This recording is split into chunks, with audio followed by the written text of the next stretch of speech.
यसुम मसीह के जिंदा जलाली बाबरकत और पुर फजल नाम में आप सबों को मेरी तरफ से सलाम। आप सब जितने यहाँ पर मौजूद हैं, आप हादसाती तौर पर यहाँ मौजूद नहीं होते, अचानक नहीं रूनमा हो जाते। आपको हम दुआओं में मांगते हैं, हमारी दुआओं का नतीजा होता है हम सब खादम आपके लिए दुआएं मांगते हैं और खुदा से कहते हैं, खुदावन जिन पर तू फजल करे, जिनको तू चाहता है अपनी बारगाह में भेज। और आप मुबारक लोग हैं कि उसने आज आप पर फजल किया है। और आज खुदावन का दिन है, सब्बत का दिन है, कलाम मुकद्दस में खुदावन का दिन है। और खुदावन के दिन को आकर आप खुदावन के घर में ही सेलिब्रेट कर रहे हैं। You are blessed, hallelujah. खुदावन की शुक्रगुजारी करूंगी कि खुदावन ने मुझे एक दफ़ा फिर ये मौका अता किया कि खुदावन की ज़िंदा आवाज़ आप तक पहुंचा सकूं। और खुदावन हमारे खुदा ज़िंदा आसमानी बाप की शुक्रगुजारी के बाद मैं खुदावन की खादमा सिस्टर महविश इमरान की और खुदा के बंदा, खुदा के ममसू पास्टर इमरान फजल की तहे दिल से मशकूर हूँ, जिन्होंने मुझे मौका दिया कि आज फिर संडे सर्विस की इबादत में खुदा की ज़िंदा आवाज़ आप तक पहुंचा सकूं। हालेलुया। खुदावन की शुक्रगुजारी करेंगे। कलाम मुकद्दस में से आज हम अपनी हदायत के लिए देखेंगे। आज जो मेरा टॉपिक है कलाम मुकद्दस में से, who is worthy to open the scroll and to loose its seals. कौन है जो मोहरे खोलने के लायक है। हालेलुया। क्या है टॉपिक आज? कौन है जो मोहरे खोलने के लायक है। आज कलाम को गौर से सुनिएगा, आज का कलाम तवज्जो से सुनिएगा, क्योंकि आज का कलाम मैं जिस किताब में से सुनाने जा रही हूँ वो किताब ऐसी किताब नहीं जिसकी नबूवतें पूरी हो चुकी हैं। वो किताब ऐसी किताब नहीं जिसके मोजज़ात ज़हूर में आ चुके हैं, बल्कि वो किताब ऐसी किताब है जिसकी नबूवतें अभी पूरी होना बाकी है। Hallelujah, hallelujah. खुदा के जिंदा पाक कलाम में से हम देखेंगे अपनी हदायत के लिए मुकाशफा की किताब, उसका 5वां बाब और पहली आयत से लेकर उसकी 14वीं आयत में देखेंगे। खुदा के जिंदा पाक कलाम में लिखा है, और जो तख्त पर बैठा था मैंने उसके दाहिने हाथ में एक किताब देखी जो अंदर से और बाहर से लिखी हुई थी, और उसे 7 मोहरें लगाकर बंद किया गया था। फिर मैंने एक जोर और फरिश्ते को बुलंद आवाज से ये मुनादी करते देखा कि कौन इस किताब को खोलने और उसकी मोहरें तोड़ने के लायक है। और कोई शख्स आसमान पर या जमीन के नीचे उस किताब को खोलने या उस पर नजर करने के काबिल ना निकला। और मैं इस बात पर जार रोने लगा कि कोई उस किताब को खोलने या उस पर नजर करने के लायक ना निकला। तब उन बुजुर्गों में से एक ने मुझसे कहा कि मत रो, देख यहूदा के कबीले का वो बब्बर जो दाऊद की असल है, उस किताब और उसकी 7 मोहरों को खोलने के लिए गालिब आया। और मैंने उस तख्त और चारों जानदारों और उन बुजुर्गों के बीच में गोया ज़िबा किया हुआ एक बर्रा खड़ा देखा। उसके 7 सींग 7 आंखें थी। ये खुदा की 7 रूहें हैं जो तमाम रोए ज़मीन पर भेजी गई हैं। उसने आकर तख्त पर बैठे हुए के दाहिने हाथ से उस किताब को ले लिया। जब उसने किताब ले ली तो वो चारों जानदार और 24 बुजुर्ग उस बर्रे के सामने गिर पड़े, और हर एक के हाथ में बरबत और ऊद से भरे हुए सोने के प्याले थे। ये मुकद्दसों की दुआएं हैं। खुदावन के जिंदा पाक कलाम का पढ़ा जाना, सुना जाना हम सबों के लिए खुदावन की खास बरकत हो, खुदावन का शुक्र हो। 14वीं आयत तक मैंने पढ़ना था, लेकिन यहाँ तक इसलिए पढ़ा, पहले यहाँ तक क्लैरिफिकेशन हो, बाकी जो वर्सेस हैं बाद में पढ़ेंगे और उसकी क्लैरिफिकेशन बाद में दी जाएगी। मुकाशफा की किताब में, किताब के बारे में आपको बताना चाहती हूँ कि मुकाशफा की किताब उस दौर में लिखी गई जब मसीह के पैरोकार मसीह का इकरार कर रहे थे और इकरार क्या कर रहे थे कि यही भेजा हुआ बर्रा खुदा का इकलौता है, ये जिंदा मसीह है। जब मसीह के पैरोकार मसीह की पैरवी करना शुरू उन्होंने कर दी, मसीह को, यीशु नासरी को अपना निजात दहिंदा और खुदा का बेटा मानना कबूल करना शुरू कर दिया, तो तब इज़हार सानी का दौर शुरू हो गया। मसीहियों को सताने का सिलसिला शुरू हो गया। आज भी मसीही सताए जा रहे हैं, आज भी वो परसिक्यूटेड का शिकार हो रहे हैं, परसिक्यूशन का। लेकिन ये कोई नई बात नहीं है, ये तब की पहली सदी की बात है जब मसीह को कबूल करना शुरू किया था, तो उसके पैरोकारों को तब से ही सताया जा रहा है। यहां पर भी उसके पैरोकारों को जब सताया जा रहा था, तब सारे के सारे शागिर्द शहीद कर दिए गए, लेकिन वाहिद एक यूहन्ना था जो अभी तक जिंदा था। और उसको भी क्या हुआ, उबलते हुए तेल के कड़ाहे में डाल दिया गया। उबलता हुआ तेल का कड़ाहा इतना बड़ा और तेल उबर रहा है, और यूहन्ना को पूरे का पूरा उसको बीच में डाल दिया। लेकिन आग ने जिस तरह सिदरक मेसक अब्दनजू को जलने ना दिया, बिल्कुल उसी तरह यूहन्ना को भी आग जला ना सकी।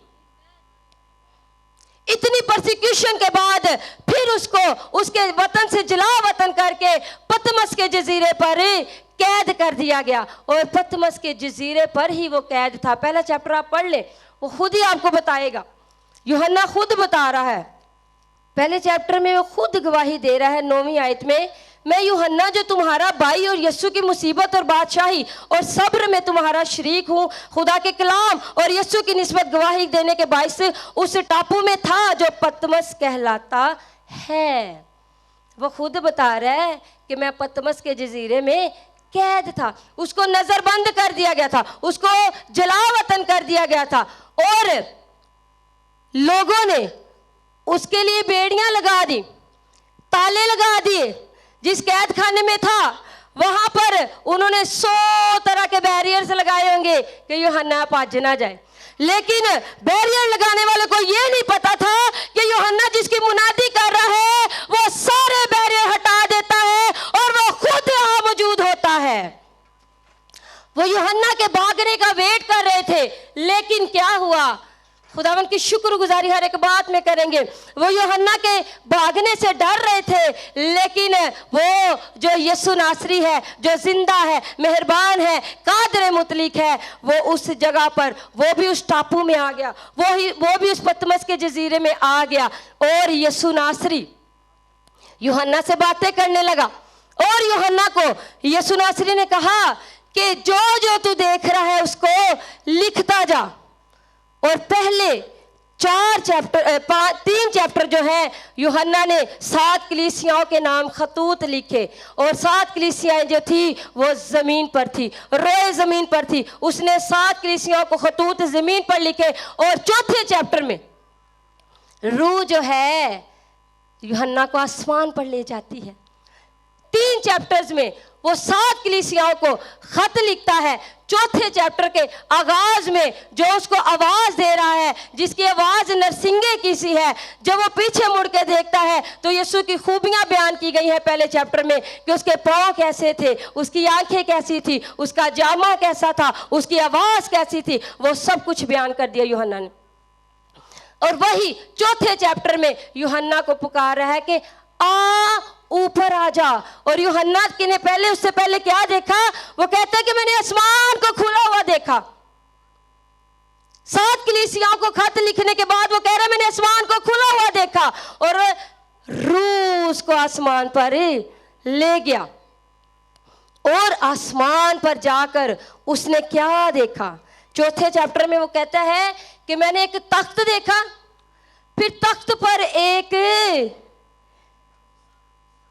शख्स को बैठे हुए देखा, और वो कोई आम नहीं था, वो बाप था। उसके बारे में बताया गया है कि संगे यशब और अकीक सा मालूम होता है, उसके तख्त के गिर जुमरत की सी एक धनक है। पहले वो यीशु की खूबियां पहले चैप्टर में बयान करता है कि उसकी आवाज ऐसी है जोर के पानी की तरह, उसके पांव पीतल की तरह है, उसका लिबास ऐसा है। पहले चैप्टर में वो यीशु की खूबियां बता रहा है। चौथे चैप्टर में जब वो आसमान पर गया, डायरेक्ट उसने बाप के तख्त को देखा, फिर वो बाप की खूबियां बयान कर रहा है। और पांचवें चैप्टर में वो कह रहा है कि जो तख्त पर बैठा था, मैंने उसके हाथ में एक किताब देखी जो अंदर से और बाहर से लिखी हुई थी और जिसको 7 मोहरे लगाकर बंद कर दिया गया था। और वो कह रहा है कि एक फरिश्ता बुलंद आवाज से मुनादी करने लगा, अपनी बुलंद आवाज से कहने लगा, कौन है जो इस किताब की मोहरें खोलने के लायक है? कलाम में लिखा है ना, आसमान पर कोई निकला। आसमान पर कौन है? फरिश्ते।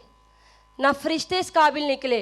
वो कह रहा है ना, जमीन पर ना कोई इंसान इस काबिल निकला कि इसको किताब को ले। और फिर लिखा है कि जमीन के नीचे की चीजें, कोई ऐसी रूह, कोई बदरूह, कोई अच्छी रूह, कोई भी ना आसमान पर ना जमीन पर ना जमीन के नीचे इस काबिल निकली कि उस किताब को ले ले और उसकी मोहरें खोले।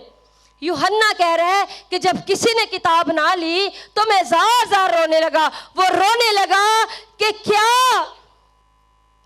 अब इंसाफ नहीं होगा? क्या जो ईमानदार मर गए हैं परसिक्यूशन के बाद, उनके लिए कोई तख्त नहीं लगेगा? क्या जो शरीर खुदा के लोगों को तंग कर रहे हैं, क्या उनके लिए कोई आग नहीं होगी? क्या उनके लिए कोई अदालत नहीं होगी? कौन इंसाफ करेगा खुदा के लोगों का? कौन इंसाफ करेगा मसीह के पैरोकारों का? वो नाअहली को देखकर रो रहा है कि कोई भी इस किताब की मोहरें खोलने के लायक नहीं है। वो रो रहा है कि जो मसीह के लोग हैं, क्या उनका इंसाफ अब नहीं होगा? क्या ऐसे ही सारी दुनिया फना हो जाएगी बगैर इंसाफ के? अगर इंसाफ नहीं होगा तो पता कैसे चलेगा कि शरीर कौन है और खुदा का बंदा कौन है? वो इसलिए रो रहा है कि अगर अदालत नहीं होगी, जो 7 मोहरें, ये अदालत की अलामत है। ये अदालत की अलामत है कि अदालत के लिए कौन खड़ा होगा। तो जब वो रो रहा था इस नाअहली पर कि ना आसमान पर ना ज़मीन पर ना ज़मीन के नीचे कोई मोहरे खोलने के लायक है, तो फिर 24 बुजुर्गों में से एक बुजुर्ग जिनका तख्त जो है वो बाप के सामने लगा हुआ है, साथ है वो बाप के, उनमें से एक बुजुर्ग उठकर यूहन्ना को तसल्ली देता है और कहता है कि मत रो, देख यहूदा के कबीले का वो बब्बर जो दाऊद की असल है, उस किताब और उसकी 7 मोहरें खोलने के लिए गालिब आया। वो यूहन्ना को तसल्ली दे रहा है और वो बुजुर्ग कह रहा है, यूहन्ना रो ना, एक है जो यहूदा का शेरे बब्बर और दाऊद की असल है, वो है जो गालिब आया है, ये नहीं कि गालिब आएगा। बुजुर्ग कह रहे हैं वो गालिब आया है। और कहता है कि मैंने उस तख्त और चारों जानदारों और उन बुजुर्गों के बीच में गोया ज़िबा किया हुआ एक बर्रा देखा। ज़िबा किया हुआ बर्रा खड़ा देखा? ये कैसे हो सकता है? बर्रा ज़िबा किया हो और वो अपनी टांगों पर खड़ा हो जाए, इट्स इम्पॉसिबल। ये नामुमकिन सी बात है, हैरत में डालने वाली बात है कि बर्रा ज़िबा किया हुआ है।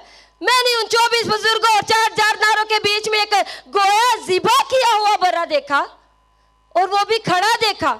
बर्रा ज़िबा है और वो खड़ा है, क्योंकि ये वो बर्रा था जिसको कुर्बान किया गया, लेकिन वो तीसरे दिन जी उठा। इसी वजह से वो बर्रा कुर्बान भी है और खड़ा भी है, इसलिए कि वो मौत पर गालिब आकर खड़ा है। हालेलुया। और पहले कहा गया है कि यहूदा के कबीले का बब्बर, यहूदा के कबीले का बब्बर इस किताबों को खोलेगा। और आगे कहा गया है कि मैंने 24 बुजुर्गों के दरमियान में एक बर्रा देखा। मुकाशवा की किताब में यीशु अल मसीह को, मसीह मौदा को, अलूहियत के खुदा को यहूदा का बब्बर और बर्रा कहा गया है। बर्रा उसको तब कहा गया जब उसकी पहली आमद हुई और वो बेऐब था, उसके अंदर कोई गुनाह नहीं था और वो बेऐब बर्रे की तरह दुनिया में आया। पहली आमद में वो बर्रा बनकर आया क्योंकि उसने कुर्बान होना था। और शेरे बब्बर उसकी दूसरी अलामत है, दूसरी आमद की अलामत है। अब वो बर्रा बनकर नहीं आएगा, अब वो इंसाफ के लिए आएगा और शेरे बब्बर की तरह आएगा। हालेलुया। खुदा के जलाल के लिए आप तालियां बजा सकते हैं। जब उसकी पहली आमद हुई थी वो बर्रे की तरह आया, बेदाग बर्रे की तरह, और कुर्बान हो गया। दूसरी आमद, अब वो मोहरे खोलने आ रहा है। इंसाफ, मोहरे इंसाफ की अलामत है और इसमें इंसाफ होगा खुदा के लोगों का, और जो शरीर है उनके लिए सजाएं हैं। हर एक मोहर में कोई ना कोई सजा है। हर एक मोहर जब तोड़ी गई तो उसके अंदर से कुछ ना कुछ निकला। तो वो कह रहा है कि मैंने एक ज़िब्बा किया वो बड़ा खड़ा देखा क्योंकि उसने मौत पर फतह पाई थी। अगर हम यूहन्ना की इंजील उसका 5वां बाब और उसकी 22वीं आयत देखें, क्योंकि बाप किसी की अदालत नहीं करता बल्कि उसने अदालत का सारा काम बेटे के सुपुर्द किया है। हालेलुया। यहां पर बेटा किस लिए आ रहा है? बोलो भाई। बेटा अदालत के लिए आ रहा है और यूहन्ना ही वो मुकाशवत बता रहा है कि बेटा अदालत के लिए आ रहा है। और यूहन्ना ने ही अपनी अंजील में भी कह दिया कि बाप ने अदालत का सारा काम बेटे के सुपुर्द किया हुआ है। हालेलुया।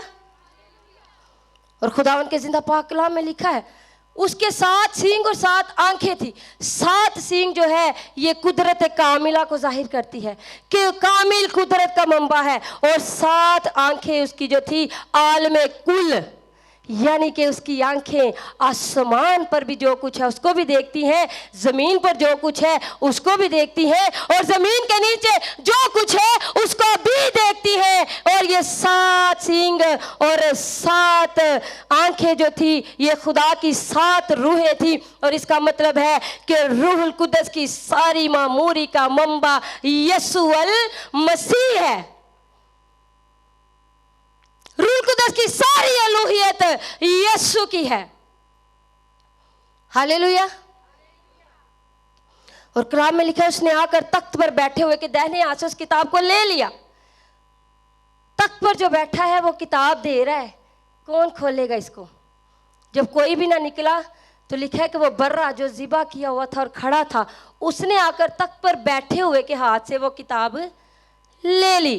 और जब उसने किताब ले ली तो वो चारों जानदार और 24 बुजुर्ग उस बर्रे के सामने गिर पड़े और हर एक के हाथ में बरबत और ऊद से भरे हुए सोने के प्याले थे। ये मुकद्दसों की दुआएं हैं। जब उसने अदालत के लिए कि मैं इंसाफ करूंगा, ये साया की किताब में इसको अजीब मुशीर है, नहीं कहा गया कि वो अजीब मुशीर है।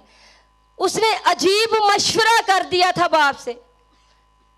जब दुनिया गुनाह में मर रही थी, जब दुनिया गुलामी में मर रही थी, दुनिया इब्लीस की कैद में थी, दुनिया मौत के सिकंजे में थी, उसने बाप से मशवरा कर लिया मैं जाऊंगा और सरदार काहिन बनकर जाऊंगा और मैं किसी बर्रे का, किसी बछड़े का, किसी बैल का खून नहीं लेकर जाऊंगा, बल्कि मैं अपना ही खून एक ही दफा पाक तरीन मकान में लेकर जाऊंगा और अबदी खलासी कराऊंगा।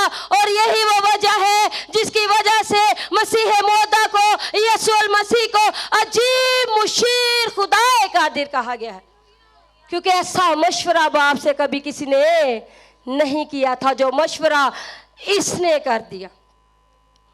और यहां पर भी तब दुनिया की गुलामी की आज़ादी के लिए भी, दुनिया की रिहाई के लिए भी किसी ने हामी नहीं भरी, तब भी उस बेऐब बर्रे ने हामी भरी।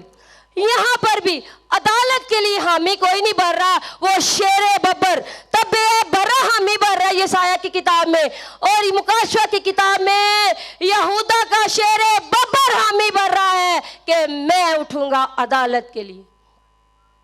और लिखा जब उसने किताब ले ली तो 24 बुजुर्ग उस बर्रे के सामने गिर पड़े, यीशु नासरी के सामने गिर पड़े, उसको सजदा करने लगे। और उन 24 बुजुर्गों के हाथों में और चारों जानदारों के हाथों में लिखा है बरबत और ऊद से भरे हुए सोने के प्याले थे। ये मुकद्दसों की दुआएं हैं। चारों जानदारों ने, 24 बुजुर्गों ने सोने के प्याले पकड़े हैं हाथों में, ऊद से भरे हुए हैं।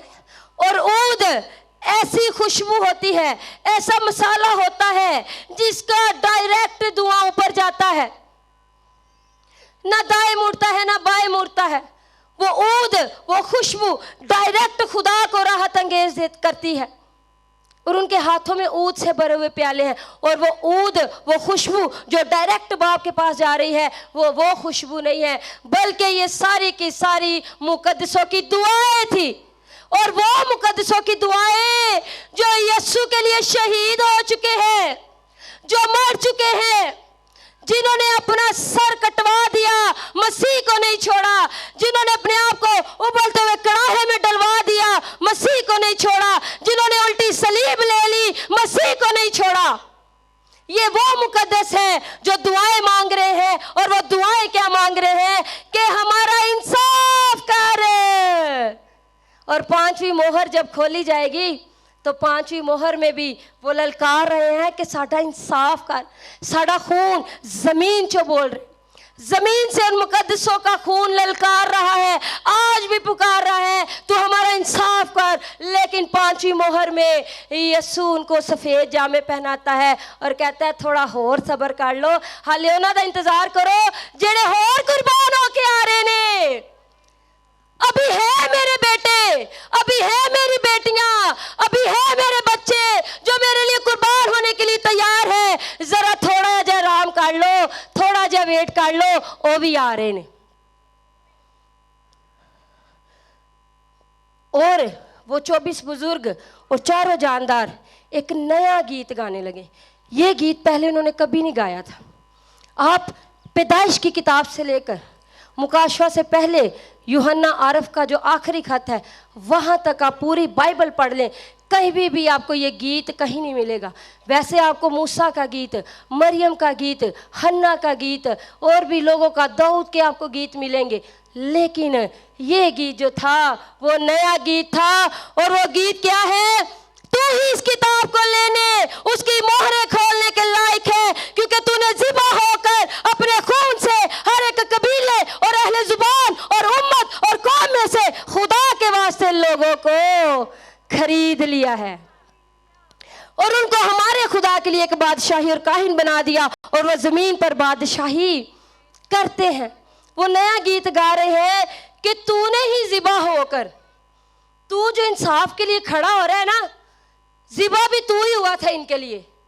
तूने ही ज़िबा होकर हर एक कौम को, हर एक कबीले को, हर एक अहले जुबान को खरीद लिया। और सिर्फ खरीदा नहीं बल्कि उनको काहिन भी बना दिया ताकि वो खुदा की इबादत करते रहे, यीशु की वर्शिप करते रहे। और उसके बाद लिखा है कि उनको बादशाही भी दी, और वो बादशाही जो 1000 साल बादशाही होनी है यीशु की दूसरी आमद के बाद और रैप्चर के बाद, जो 1000 साल बादशाही दोबारा होनी है, उसकी बादशाही के लिए खरीदा है, इस दुनिया की बादशाही के लिए नहीं। यहाँ पर आपको रिवॉर्ड नहीं मिल रहे, कोई मसला नहीं। यहाँ पर आपको कोई सिला अजर नहीं मिल रहा, कोई मसला नहीं। यहाँ पर लोग आपको तंग कर रहे हैं, कोई मसला नहीं। यहाँ पर आपको लोगों ने तंग करना ही करना है। आप मसीह के साथ जितना जुड़ते जाएंगे लोग आपको उतना ही खींचते जाएंगे। कोई आपकी बाजू खींचेगा, कोई आपकी टांग खींचेगा, कोई आपके बाल खींचेगा, कोई आपको जिंदा जला देगा, कोई आपके सर पर ईंटें मार मार के आपको हलाक कर देगा, कोई आपको गोलियों से हलाक कर देगा, कोई आपको वैसे ही मार डालेगा। यहां की मौत की परवाह नहीं करनी। वो 1000 साल बादशाही आपके लिए है। अगर आप मसीह के लिए कुर्बान होने के लिए तैयार है तो 1000 साल, इतने जिंदगी 70 साल दी। यीशु कह रहे हैं, खुदा कह रहे हैं इंसान की उम्र की मियाद 70 साल है, अगर कुव्वत हो तो 80। इधर 70 साल की उम्र के लिए हम स्ट्रगल करते हैं। 70 साल की उम्र के लिए हम क्या क्या नहीं कर देते। अपने बच्चों को पालने के लिए फ्रॉड करने पड़े तो फ्रॉड कर देते, झूठ बोलना पड़े आप झूठ झूठ बोल देते हैं, अपने घर को मैनेज करने के लिए आपको किसी को धोखा देना पड़े आप दे देते हैं, सिर्फ 70 साल की उम्र के लिए जो पूरी भी नहीं होती, कोई कोई उस तो पहले भी चला जाता है। लेकिन 1000 साल बादशाही की तैयारी आपने कब करनी है? जहां पर उम्र की दराजी है, जहां पर कोई मौत नहीं है, जहां पर कोई कर्जा नहीं है, कोई दुख नहीं है, उसकी तैयारी हम कर नहीं रहे। और ये जो 70 साल की उम्र मुकर्रर कर दी है, बस उसकी खुशियों के पीछे लगे हुए क्या किस तरह हासिल कर ली, वो किस तरह हासिल कर ली। मेरे अजीजों, बालिग हो जाए, अडल्ट हो जाए, समझदार हो जाए, 1000 साल बादशाही के लिए अपने आप को तैयार करें, अपने आप को रैप्चर के लिए तैयार करें। और बहुत से लोगों को रैप्चर का पता नहीं है। खुदा ने दोबारा मुझे मौका दिया, मुझ पर फजल किया, तो ज़रूर आपको रैप्चर के बारे में कलाम सुनाऊंगी कि व्हाट इज़ रैप्चर, कलीसिया के उठाए जाने का असल मतलब क्या है। और सारी कलीसिया ने उठाया नहीं जाना, कौन कौन उठाया जाएगा ये भी कलाम मुकद्दस में से आपको बताया जाएगा। और लिखा है कि जब मैंने निगाह की तो उस तख्त और उन जारो जानदार और बुजुर्गों के गिर्द बहुत से फरिश्तों को देखा। पहले सिर्फ 24 बुजुर्ग और 4 जानदार नया गीत गा रहे हैं, फिर लिखा है कि लाखों करोड़ों फरिश्ते जिनका शुमार ही नहीं, वो भी आ गए उनके दरमियान है। और वो भी कहने लग गए कि ज़िबा किया हुआ बड़ा ही कुदरत और दौलत और हिकमत और ताकत और इज्जत तमजीद और हमद के लायक है। फरिश्ते भी आकर इकरार करने लगे। और लिखा है फिर मैंने आसमान और ज़मीन के नीचे की और समुंदर की सब मखलूक़ात को, यानी सब चीज़ों को उनमें है, ये कहते सुना जो तख्त पर बैठा है उसकी और बर्रे की हम्द और इज़्ज़त और तमजीद और सल्तनत अब्दुल्लाबाद रहे। और चारों जानदारों ने आमीन कहा और बुजुर्गों ने गिर कर सिजदा किया।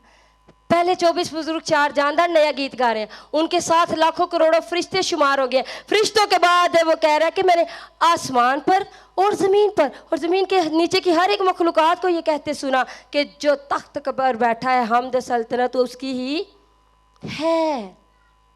यहाँ पर फिलिपियों की कलीसिया का जो खत है उसके दूसरे बाब की 10वीं और 11वीं आयत में लिखा हुआ है, अगर आप पढ़ें तो वहाँ लिखा है हर एक घुटना खा आसमानियों का, खा ज़मीनियों का, खा उनका जो ज़मीन के नीचे है, वो मसीह के आगे झुकेगा। हर एक ज़ुबान इकरार करेगी कि वो खुदा का बेटा है और हर एक आँख उसका जलाल जाहिर करेगी। फिलिपियों की कलीसिया के नाम जो खत था उसमें जो बताया गया था वो मुकाशफा की किताब में पूरा हो रहा है कि आसमान पर भी इकरार किया जा रहा है उसका, जमीन पर भी इकरार किया जा रहा है उसका, और जमीन के नीचे भी हर एक घुटना उसके आगे झुक रहा है। यहाँ से आप देखें कि आसमान और जमीन टल सकते हैं, खुदा के मुंह की बातें हरगिज नहीं टलती। उन्होंने कह दिया था कि हर एक घुटना झुकेगा, हर एक जुबान इकरार करेगी। और नबूवत की किताब में आने वाले वक्त में अभी जो कह रहे हैं ना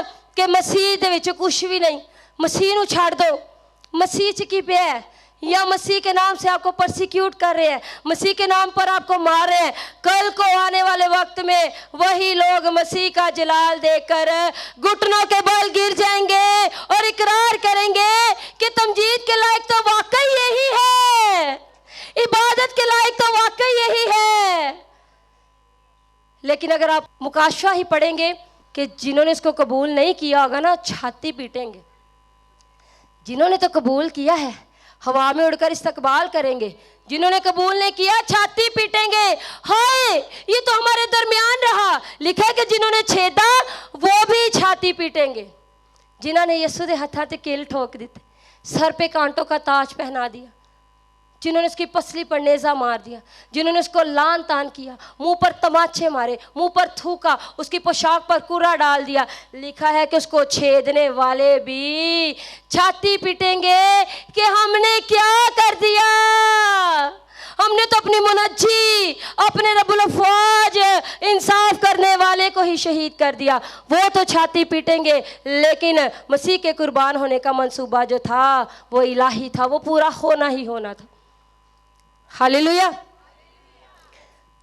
और मैं छोटे छोटे लफ्ज़ों में आपको बताऊंगी 7 मोहरों के बारे में, और जल्दी जल्दी बताऊंगी, डिटेल नहीं इतनी बताऊंगी। आपको पता होना चाहिए कि 7 मोहरों में है क्या था। और 7 मोहरें जो थी, लिखा हुआ कि it was sealed with 7 seal है। It was sealed with 7 seal. वो जो मोहरे हैं वो सील की गई हैं। किसके साथ है? 7 मोहरों को भी पहले देखिए, एक मोहर है उसको भी सील कर दिया गया, उसके ऊपर दूसरी मोहर है उसको भी सील कर दिया, उसके ऊपर तीसरी, चौथी, 5वीं, 6ठी, 7वीं मोहर है, उन सबको सील कर दिया। बाद में उन 7 मोहरों को एक जगह पर रख कर उन सबको सील कर दिया गया। पहले एक एक मोहर को सील किया गया है, बंद किया गया है, और ऐसे कि कोई दूसरा उसको खोल नहीं सकता। जब आप कोई कागज़ बनवाते हैं हुकूमती, तो जब तक उस पर कोई मोहर ना की जाए वो कागज़ का टुकड़ा किसी अहमियत का हामिल नहीं होता। निकाह नामा ही ले लीजिए, निकाह नामे से जितनी देर चर्च वाले आदि मोहर नहीं लगी होगी वो कोई एक्सेप्ट नहीं करेगा। वो कहेगा ये तो कंप्यूटर से निकाल लिया। और वो पैदाइश जन्म पर्ची बनाना कौन सी मुश्किल बात। लेकिन जब उसको सील कर दिया जाता है, जब उस पर मोहर लगा दी जाती है, उस कागज के टुकड़े की वैल्यू बढ़ जाती है। और जिस कागज के टुकड़े की वैल्यू पर मोहर लगी होती है वो कागज का टुकड़ा हमारी अलमारियों में तालों में पड़ा होता है, और जिन कागज के टुकड़ों पर मोहर नहीं होती वो कार दे जेड़े मर्जी कोने ते सुटे आंदा है। This is the difference between sealed and unsealed papers. Seal किए हुए और अनसील की हुई चीज़ों में ये फ़र्क है। और पहली मोहर हम देखते हैं कि जब उसने पहली मोहर खोली, ये इंसाफ होने लगा है। ये कौमों का, कबीलों का, खुदा के लोगों का इंसाफ होने लगा है। और 7 मोहरें जो पहले फर्दन अकेली जो थी वो बाउंड की गई, सील की गई। उसके बाद 7 को पकड़कर एक ही जगह पर सील कर दिया गया। और उसको खोलने के लिए शेर बबर यहूदा का, जो दाऊद की असल से था, मेरा और आपका यीशु नासरी उठ खड़ा हुआ और उसने पहली मोहर खोली। और पहली मोहर में उसने देखा, वो कह रहे कि चारों जानदारों में से एक ही गर्ज की सी आवाज़ आई कि आ। जो 4 जानदार थे उनमें से एक ने यूहन्ना से कहा कि आ। और कहते कि मैंने निगाह की तो क्या देखते हो, एक सफ़ेद घोड़ा है। सफ़ेद घोड़ा है और उसके सवार के हाथ में क्या है? कमान है। 6ठे चैप्टर में है मोहरे।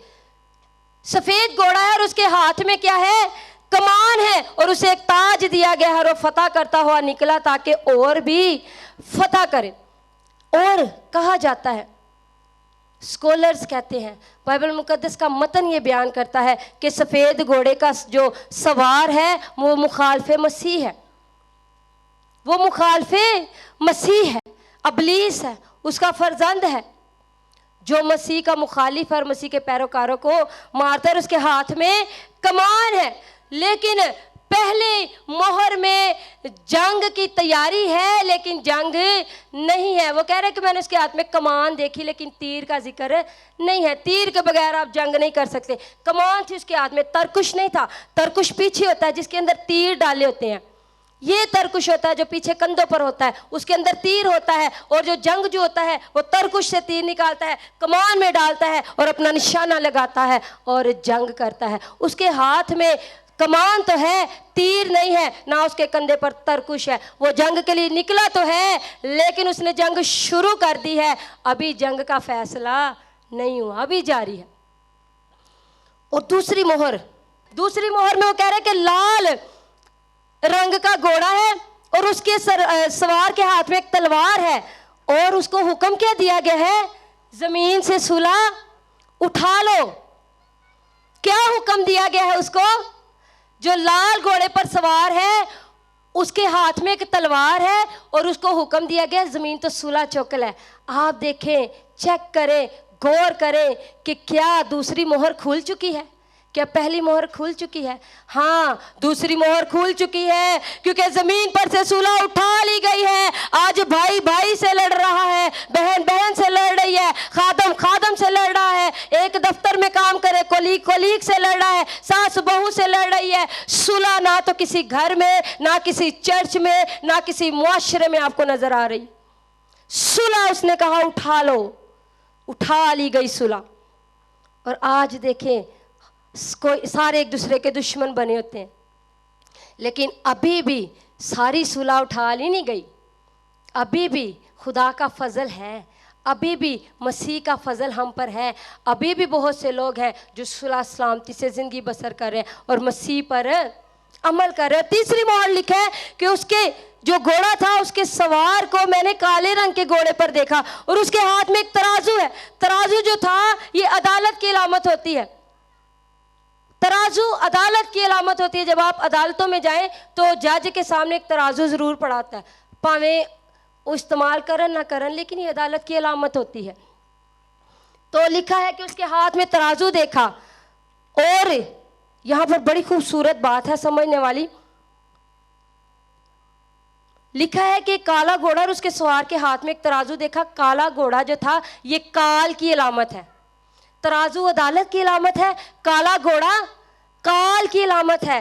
और लिखा है कि मैंने गोया चारों जानवर और बीच में से ये बात सुनी कि गेहूं दिनार के सेर भर और जो दिनार के 3 सेर और तेल और मै का नुकसान ना कर। वो कह रहा है कि ये काल, तीसरे घोड़े को मैंने उसके सवार को ज़मीन पर काल फैलाते हुए देखा। ये पिछले दिनों कोविड-19 में क्या था? काल ही था। घर घर में लोग रो रहे थे, आटे पानी के लिए तरस रहे थे। लिखा है कि जो और दिनार इतना महंगा कर दिया जाएगा कि आम बंदा उसको नहीं खरीद सकेगा। ये आवाज सुनी कि गेहूं दिनार के सेर भर और जो दिनार के 3 सेर और तेल और मै का नुकसान ना कर। जो और आटा इतना महंगा कर दो कि कोई खरीद ना सके।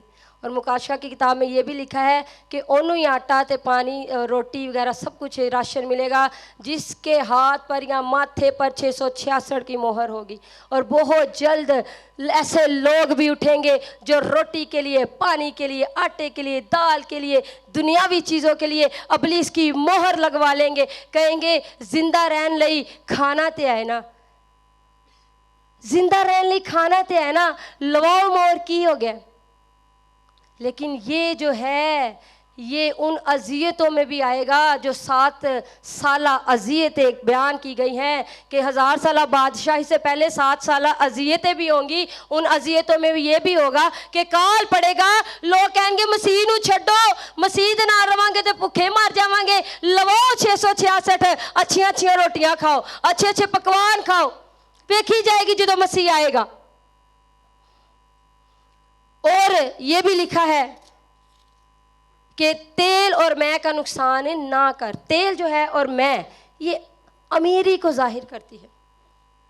और वो कह रहे हैं कि ऐसा काल पड़ेगा कि जिसमें गरीब गुरबा और लोग आटा और जो दिनार ये खरीदने से परेशान हो जाएंगे। लेकिन अमीर जो होंगे, ये तारीख की बात है कि जिसके पास रुपया पैसा होता है उसके घर काल में भी खाने पकते हैं, उनके घरों में काल में भी पकवान पकते हैं। क्यों? क्योंकि ये कलाम की बातें हैं। लेकिन आगे बड़ी खूबसूरत बातें। कलाम जो है शहद की मानिद मीठा है और जहर से ज़्यादा कड़वा भी है। कबूल करने वालों को ये शहद के टपकों की मानिद लगता है, और जो इसके खिलाफ हो जाते हैं, जो कहते हैं खादमा की बोल दी पे, ये खादम की बोलदा पे, उसके लिए ये जहर से भी कड़वा होगा। लेकिन कबूल करने वालों को ये शीरा और मीठा लगेगा। हालेलुया। और तीसरी मोहर में काल है, दूसरी मोहर में सुलह उठा ली गई है, पहली मोहर में जंग की तैयारी है, और चौथी मोहर में एक जर्द घोड़ा है और उसके सवार का नाम मौत है और आलम अरवा उसके पीछे पीछे। आलम अरवा क्या है? ज़मीन के नीचे की जो जगह है वो आलम अरवा है। अरवा रूहों की जमा है, रूह की जमा है। अरवा आलम यानी जहान, अरवा यानी रूह की जमा। ऐसा आलम, ऐसा जहान जहां पर रूहें हैं। मौत, उस सवार का नाम मौत है। पहली मोहरों में किसी सवार का नाम नहीं बताया गया, बस ये कहा गया है कि फला सवार को इस घोड़े पर देखा, उस सवार को इस रंग के घोड़े पर देखा। लेकिन चौथी मोहर में वो कह रहे हैं उस सवार का नाम ही मौत था। मौत खुद घोड़े पर आई है और आलम अरवा उसके पीछे पीछे है, रूह मौत के पीछे पीछे है। बड़ी गहरी बातें हैं कलाम की, अगर आप मेडिटेशन के साथ पढ़ें। रोंगटे खड़े होते हैं, दिमाग खुल जाता है। जब इसकी मेडिटेशन करें तो पता चलता है हम कितनी गलत ट्रैक पे ज़िंदगी बसर कर रहे हैं। हमारी ज़िंदगी का मकसद तो ये है ही नहीं, हमारी ज़िंदगी का तो मकसद ही कुछ और है। यीशु तो हमसे चाहता ही कुछ और है, और हम क्या कर रहे हैं? अगर आप कलाम को गौर से पढ़ें, लेकिन खुशी की बात यह है कि असी कलाम पढ़ना ही नहीं, है ना? असी कलाम पढ़ना ही नहीं, ना पढ़ांगे, ना ज़हन खुलणगे, ना बरकत पावांगे, ना 1000 साली बादशाही च जावांगे, बल्कि जो मौत दा सवार आएगा तो आलमा अरवाह दियां रूहां दे पिछे पिछे जाणगियां। ये वो होंगी जिन्होंने मसीह का इनकार किया होगा। वो फिर कहणगियां मौत नूं कि सानू फड़ लै। ये वो रूहें होंगी जिन्होंने मसीह का इनकार किया होगा, लेकिन जिन्होंने तो कबूल किया होगा वो रूहें तो उठकर हवा में उड़कर इस्तकबाल करेंगी। वो मौत से नहीं कहेंगी कि सानू फाड़ ले। हालेलुया। और 5वीं मोहर में ईमानदार जो मसीह के लिए हलाक हुए थे इंसाफ मांग रहे हैं। वो जिनकी दुआएं सोने के प्याले में है, जिनकी दुआएं सोने के प्याले में है, वो वाले ईमानदार जो है वो 5वीं मोहर में जाहिर हो गए हैं। अभी वो 5वें चैप्टर में जब वो मोहरें उसने खोली और उनके हाथों में सोने के प्याले थे, उसमें जिक्र नहीं किया गया ईमानदारों का, लेकिन 5वीं मोहर में बताया गया है कि वो ईमानदार ललकार रहे हैं और वो मसीह से इंसाफ मांग रहे हैं और मसीह से कह रहे हैं कि जमीन के सब रहने वालों से हमारे खून का बदला तू कब लेगा? जिन्होंने हमें हलाक किया है, जिन्होंने तेरे पीछे आने से हमें रोका है, जिन्होंने हमारी जान ले ली, तू कब उनसे बदला लेगा? और मसीह कह रहा है, और उनमें से हर एक को सफ़ेद जामा दिया गया और उनसे कहा गया थोड़ा जा आराम कर लो, तुम्हारे हम खिदमत भाई अभी आ रहे हैं। वो जिनकी दुआएं सोने के प्यालों में भरी जा रही हैं, भरी जा रही हैं, भरी जा रही हैं, वो दिन रात पुकार रहे हैं, उनकी आवाज़ें ज़मीन से आ रही हैं, उनका खून ज़मीन पर ललकार रहा है, हमारा इंसाफ कर। यीशु हाले भी कह रहे हैं थोड़ा जा सब्र कर लो, थोड़ा जा सब्र कर लो। अभी वो भी बहन भाई, वो भी ईमानदार आ रहे हैं जो मेरे नाम से मर रहे हैं। अभी हम देख रहे हैं कितने लोग हैं जो मसीह के लिए हलाक हो रहे हैं। हमारे कितने मसीही बहन भाई हैं जिन पर गलत गलत इल्ज़ामात लगा कर उनको हलाक किया जा रहा है। वक्ती तौर पर तो हमें दुख होता है, लेकिन जब मैं उनके लिए दुआ करती हूँ तो हमेशा कलाम की ये बात मेरे सामने आ जाती है कि जब मसीह की वजह से तुमको लान तान किया गया जाएगा तो मातम ना करना बल्कि जश्न मनाना, क्योंकि जो लोग मसीह के वसीला से लान तान किए जाएंगे उनका सिला और अजर आसमान पर है।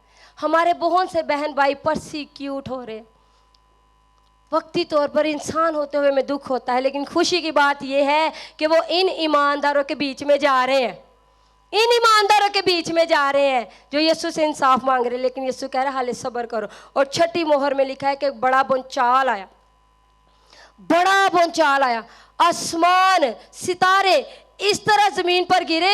जब आप अंजीर के दरख्त को जोर से हिलाएंगे पका हुआ फल अंजीर के दरख्त पे लगा रहेगा, पकी हुई अंजीरें लगी रहेंगी, लेकिन कच्ची अंजीरें, कच्चा फल जो था है वो आप दरख्त को हिलाएंगे तो कच्चा फल नीचे गिर जाएगा। आज भी ऐसे हैं जो ईमानदार हैं, मसीह के साथ जुड़ जाते हैं, पके हुए फल की तरह जेड़ा मर्जी उन्होंने हिलांदा रहे, उन्होंने वाल खींचन, हाथ खींचन, लत्ता खींचन, मार दें, वो पकी हुई अंजीर की तरह जुड़े रहते हैं। लेकिन जो गैर ईमानदार होते हैं कच्चे फल की तरह गिर जाते हैं। यहाँ पर भी वो कह रहे हैं कि आसमान से सितारे इस तरह गिरे जैसे किसी ने आसमान को हिला दिया हो, ऐसे सितारे गिरे जिन्हें हिला देता है, और ऐसे गिरे वो सितारे जैसे अंजीर के दरख्त से कच्चा फल गिरता है। और लिखा है कि सूरज कमल की मानिंद काला और सारा चांद सुर्ख हो गया। जोर की आंधी से ये सब कुछ हुआ और आसमान इस तरह सिरक गया जिस तरह मकतूब लपेटने से सिरक जाता है, और हर एक टापू अपनी जगह से हिल गया। और यहाँ पर लिखा है और जमीन के सब बादशाह, अमीर, फौजी, सरदार, मालदार और जोरावर और तमाम गुलाम और आज़ाद पहाड़ों के गारों और चट्टानों से जाकर छुपे और पहाड़ों और चट्टानों से कहने लगे हम पर गिर पड़ो ताकि आने वाले की नज़र से बच सके, क्योंकि उनके गज़ब का रोज़े अजीम आ पहुंचा, कौन ठहर सकता है। छठी मोहर में वो लोग जो यीशु का मजाक उड़ाते हैं, वो लोग जो यीशु के खादमों का मजाक उड़ाते हैं, वो लोग जो यीशु के पैरोकारों का मजाक उड़ाते हैं, वो लोग जो मसीह के लोगों का इंसाफ नहीं करते, इंसाफ मांगने के लिए जाते भी हैं हमारे मसीही, उनको इंसाफ नहीं मिलता, कोई बात नहीं मिलता, तो उनका इंसाफ आप छठी मोहर में देख ले। अमीर, फौजी, सरदार, मालदार सारे पहाड़ों को कहेंगे हम पे गिर पड़ो, आने वाले की नजर से बच सके। जो यहाँ पर आपको इंसाफ नहीं दे रहे, जब छठी मोहर खोली जाएगी वो खुद इंसाफ मांगेंगे, क्योंकि गजब का वक्त आ पहुंचा और कौन कायम रह सकता है, कौन ठहर सकता है। अमीर भी, बादशाह भी, फौजी भी, जो बड़े पैसों वाले हैं वो भी, जो गुलाम है वो भी, जो आज़ाद है वो भी, और ये वो है जिन्होंने मसीह को कबूल नहीं किया होगा। ये नहीं कि सारे पैसों वाले, वो वाले जिन्होंने कबूल नहीं मसीह को किया, जिन्होंने इंसाफ नहीं किया मसीहियों का। हमारे फौजी सरदार, हमारी हुकूमतें इंसाफ के लिए जाएं तो इंसाफ नहीं मिलता। ये सिर्फ पाकिस्तान की ही नहीं, ये बाकी मुल्कों की भी बात है कि इंसाफ बहुत कम मिलता है। लेकिन छठी मोहर में खुदा उनका इंसाफ कर रहा है। वो क्या कह रहे हैं, पहाड़ों पे गिर पड़ो ताकि आने वाले की नज़र से बच सके। यहाँ पर भी वो छुपते हैं। जिदों कोई गरीब बंदा इंसाफ ली जाता है ना, तो अमीर लोग छुप जाते हैं कि मैनू इसकी मदद ना करनी पै जाए, किते मैनू इसका सामना ना करना पै जाए, मैनू इसके लिए थोड़ी जी भज दौड़ ना करनी पै जाए। वो छुप जाते हैं, वो ज़मीन पर भी छुप रहे हैं। छठी मोहर जब खोली जाएगी वो तब भी छुप ही रहे हैं, लेकिन उनको नहीं पता कि वो चाहे पाताल में चले जाए, चाहे समंदर में चले जाए, चाहे हवा में उड़ जाए, हर एक जगह पर मसीह मौजूद है। हालेलुया। और 7वें चैप्टर में 2 वाकयात होते हैं, वो आप खुद घर जाके पढ़ लीजिएगा। 8वें चैप्टर में आकर 7वीं मोहर खुल रही है। 7वां चैप्टर जो है, इसका मतलब कि छठी मोहर खुलने के बाद ना 7वीं मोहर काफ़ी देर के बाद खोली गई है, एकदम से नहीं खोली गई। 6 मोहरें तो 1 बाय 1 करके खोली गई हैं।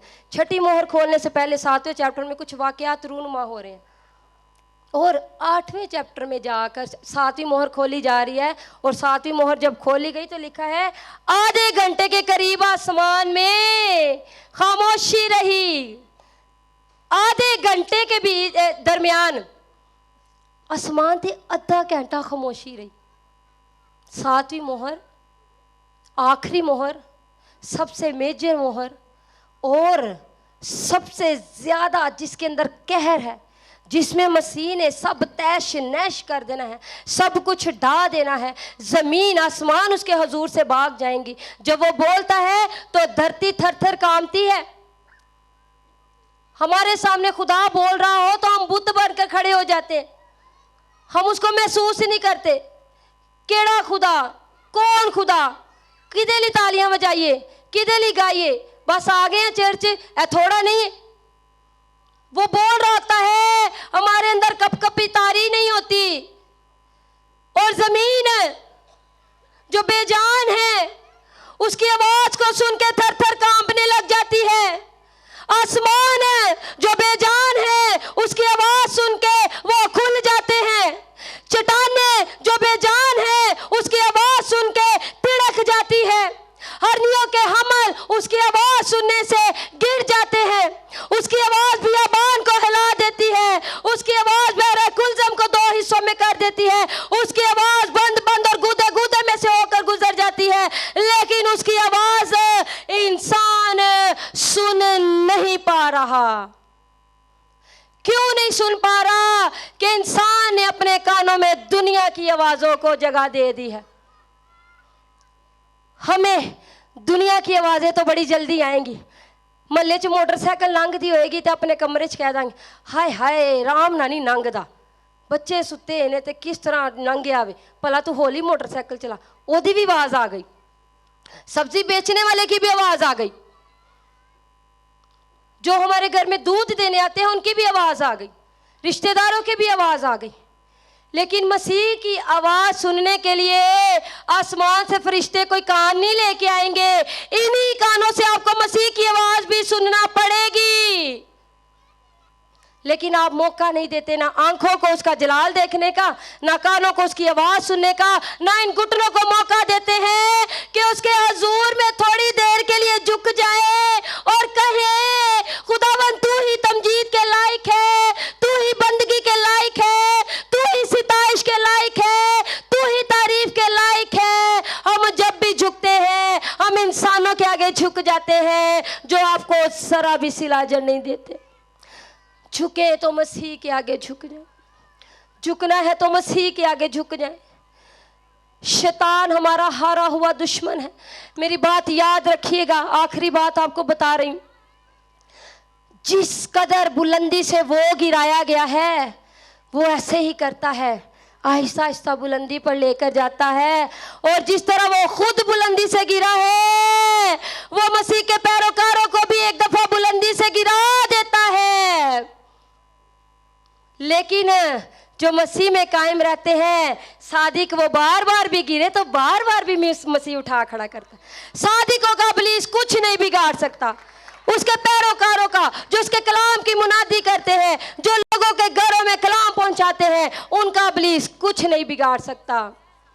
लेकिन जो डावाडोल होते हैं उनको जिस तरह वो खुद गिरा है ना, उसकी कोशिश है जिस तरह मैं डिग गया हुआ ना, मैं इंसान ओंजी सुटना है, तो वो गिराता है और हम गिर जाते हैं क्योंकि हमने उसको मौका दिया है, हमने अपनी लगाम उसके हाथ में दी हुई है। अपनी लगाम मसीह के हाथ में दे, ना हो कोड़ियां खच्चरा वांग तू जिन्होंने कुछ भी समझ नहीं। घोड़े और खच्चरों की लगामें उनके मालिकों के हाथ में। घोड़े की लगाम खींची, उसके मुंह पे वो टाइट सा होता है, वो एकदम से रुक जाता है, उसको पता चल जाता है मालिक कह रहे हैं रुक जा। अगर मालिक ने उसकी वो लगाम इधर को खींची, घोड़े को पता चल जाता है या गधे को मालिक कह रहे हैं कि उन्हें इधर न जाना है, उन मालिक कह रहे हैं इधर न जाना, मालिक कह रहे रुक जा। मालिक ने जिधर चलाना हो ना तो शांटा मार दे, कदी नहीं घोड़े ने कहेगा चल बई तो चल पे, पहले शांटा अठा, घोड़े ने पता चलता उनमें भजना है। इसी तरह मसीह भी तंबीह करता है, जब उसने अपने लोगों को चलाना होता है वो कांट छांट करता है, वो तरबियत करता है। लेकिन मसीह खुदा के कलाम में लिखा है घोड़ियां खच्चरा वांग नहीं होना जिन्होंने समझ ही नहीं, इंसानों की मानित बने जिसके अंदर खुदा ने अपनी हिकमत डाल दी है, जिनके अंदर खुदा ने अपनी शबीह डाल दी है, जिसके अंदर खुदा ने अपनी खसूसियत डाल दी है। उस इंसान की मानित बने जिसको खुदा ने मट्टी से अपने हाथों से अपनी शबीह पर बनाया था, जिसको हिकमत भी दी है, जिसको समझ भी दी है, जिसको दनाई भी दी है, और जिसको इस बात की भी हिकमत समझ है कि की चंगा की बुरा है।